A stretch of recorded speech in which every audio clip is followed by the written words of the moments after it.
अस्सलाम वालेकुम दोस्तों, एजुकेशन टीवी पे खुशामदीद। ये चैनल उन दोस्तों की हेल्प के लिए बनाया गया है जो पीपीएससी के थ्रू आने वाली पोस्ट जैसा कि head master, head mistress, lecture education, SS education और एफपीएससी के थ्रू आने वाली पोस्ट्स एसएसटी जनरल बीएस 17 की तैयारी करना चाह रहे हैं। एजुकेशन टीवी पर एजुकेशन की जितने भी बुक्स हैं सबको कवर किया जाएगा और हर टॉपिक को ब्रीफली एक्सप्लेन किया जाएगा। होपफुली लेक्चर्स लेने के बाद आपको किसी और हेल्पिंग मटेरियल की ज़रूरत नहीं पेश आएगी।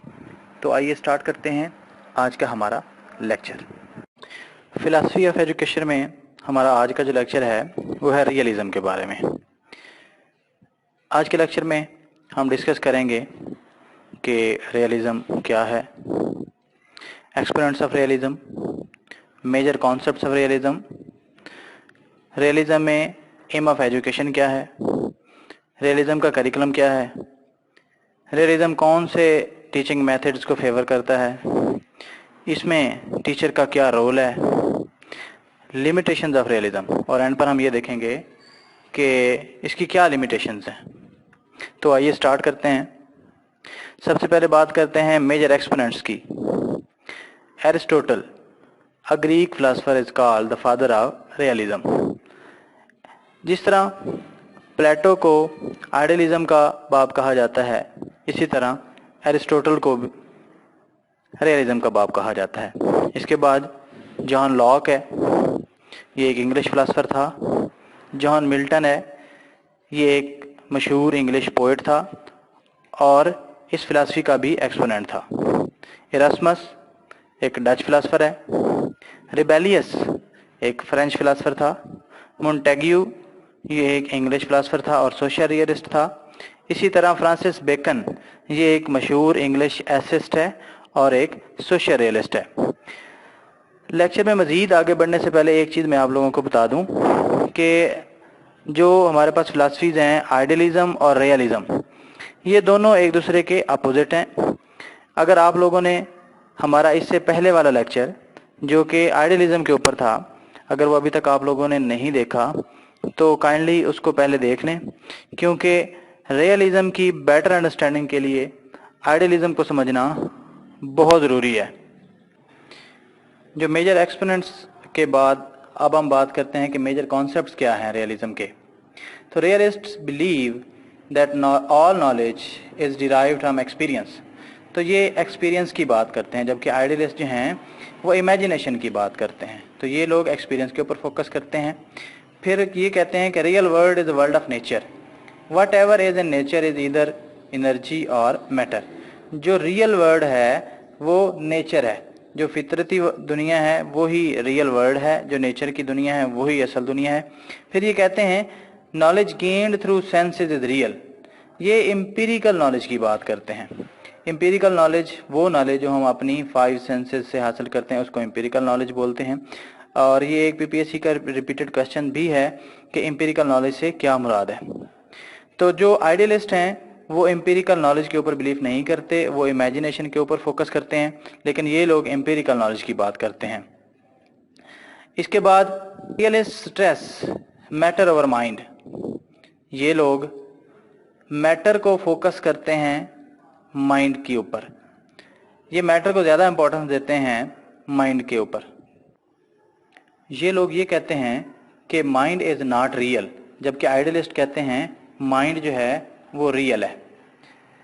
इसके बाद फिजिकल और mental world is real world, जबकि आइडियलिस्ट कहते थे कि स्पिरिचुअल वर्ल्ड जो है वो रियल वर्ल्ड है और मटेरियल वर्ल्ड जो है वो रियल वर्ल्ड नहीं है। लेकिन ये फिलासफर्स कहते हैं कि जो हमारा मटेरियल वर्ल्ड है ये रियल वर्ल्ड है। No value for spiritual world. अब यहाँ पर भी कंप्लीट कंट्रास्ट है आइडियलिज्म और रियलिज्म का, कि जो आइडियलिस्ट हैं वो कहते हैं कि स्पिरिचुअल वर्ल्ड ही हकीकी दुनिया है और वो सारे का सारा स्ट्रेस और फोकस करते हैं स्पिरिचुअल वर्ल्ड के ऊपर। लेकिन जो रियलिस्ट हैं वो स्पिरिचुअल वर्ल्ड को वैल्यू नहीं देते हैं। इसके बाद है जी एम ऑफ एजुकेशन। रियलिस्ट जो हैं उनका एम ऑफ एजुकेशन क्या है। Rabelais, a French philosopher, said aim of education is formation of complete man skilled in art and industry.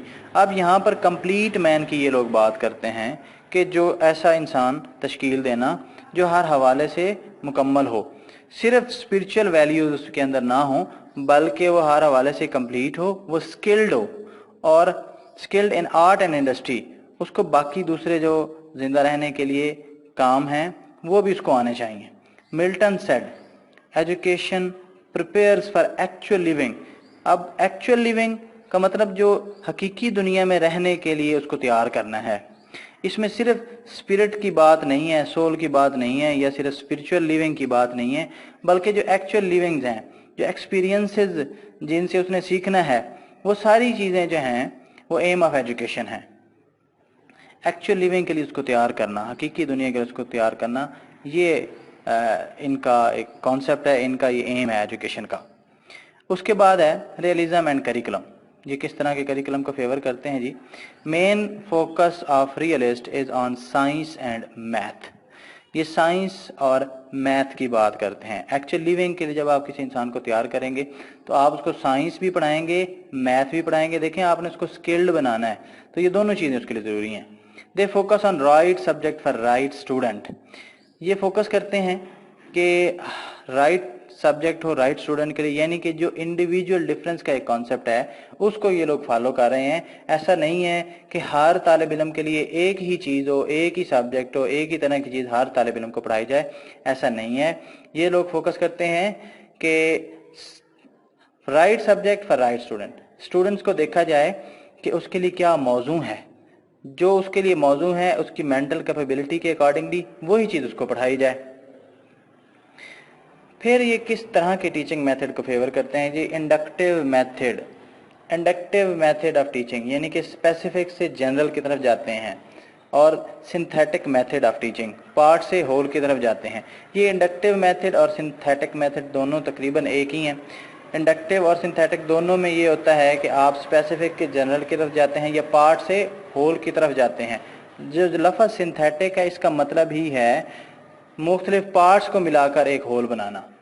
तो मुख्तलिफ चीज़ों से ये पार्ट की तरफ से, पार्ट से होल की तरफ जाते हैं। इसकी एग्जांपल हम यूं भी ले सकते हैं कि इंडक्टिव मेथड में स्टूडेंट्स को आप पढ़ाते हैं और फिर जो आपने उनको पढ़ाया है उसमें से हम एग्जांपल्स के ज़रिए रूल्स को डिवाइस करते हैं और फिर उन रूल्स को जनरलाइज करते हैं। हिस्टोरिकल और इन्वेस्टिगेटिव मेथड, ये हिस्टोरिकल और इन्वेस्टिगेटिव मेथड के ऊपर यकीन रखते हैं। फील्ड ट्रिप्स, ये एक वैसे रिपीटेड क्वेश्चन भी है कि कौन सा टीचिंग कौन सी फिलासफी है जो फील्ड ट्रिप का मेथड यूज़ करती है, तो ये जी रियलिज्म है जो फील्ड ट्रिप के ऊपर इसको एज अ मेथड यूज़ करते हैं। उसके बाद ऑब्जेक्टिव मेथड ऑफ टीचिंग, तो ये ऑब्जेक्टिव मेथड ऑफ टीचिंग इनका मेथड है। इसके बाद देखिए रोल ऑफ टीचर, टीचर का रोल क्या है। Teacher is not as much important in idealism. जो आइडियलिस्ट हैं उनके अकॉर्डिंग जो टीचर है वो बहुत ज़्यादा इंपॉर्टेंट का हामिल है, लेकिन यहाँ पर उसकी उतनी अहमियत नहीं है। लेकिन हम ये भी नहीं कह सकते कि टीचर को ये लोग टोटल निगलेक्ट कर दें, ऐसा नहीं है। Teacher must have dual personality और कैरेक्टरिस्टिक्स।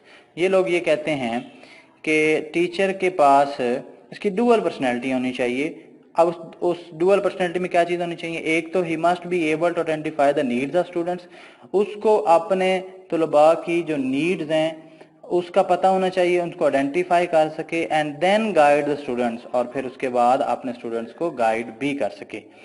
इसके बाद teacher must have grip over a subject. Teacher को अपने सब्जेक्ट के ऊपर मुकम्मल ग्रिप होनी चाहिए, उसको अपने सब्जेक्ट का पता होना चाहिए कि वो अपने स्टूडेंट्स को क्या पढ़ा रहा है और जो भी पढ़ाए उसको अच्छे तरीके से पढ़ाए। A realist teacher leads child to reality. जो रियलिस्ट टीचर होता है उसने चाइल्ड को रियलिटी की तरफ लेके जाना होता है, हकीकत पसंद बनाना होता है, हकीकत की तरफ लेकर जाना होता है। ये टीचर का रोल है।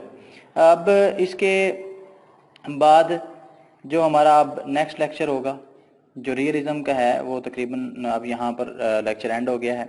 नेक्स्ट लेक्चर में हम इंशाल्लाह बात करेंगे कि नेचुरलिज्म क्या है, इसके एक्सपोनेंट्स क्या हैं, इसका मेजर कॉन्सेप्ट्स क्या हैं, एम ऑफ एजुकेशन क्या है नेचुरलिज्म का, इसका करिकुलम क्या है, इसके teaching methods, role of teacher और इसकी लिमिटेशंस के ऊपर बात करेंगे। एंड पर थैंक यू आप सब लोगों का, आपने वीडियोस को देखा। आप काइंडली सब्सक्राइब करें चैनल को और बेल आइकन को प्रेस कर दें, और अगर वीडियो आपको इन्फॉर्मेटिव लगे तो अपने दोस्तों के साथ भी शेयर करें। Thank you.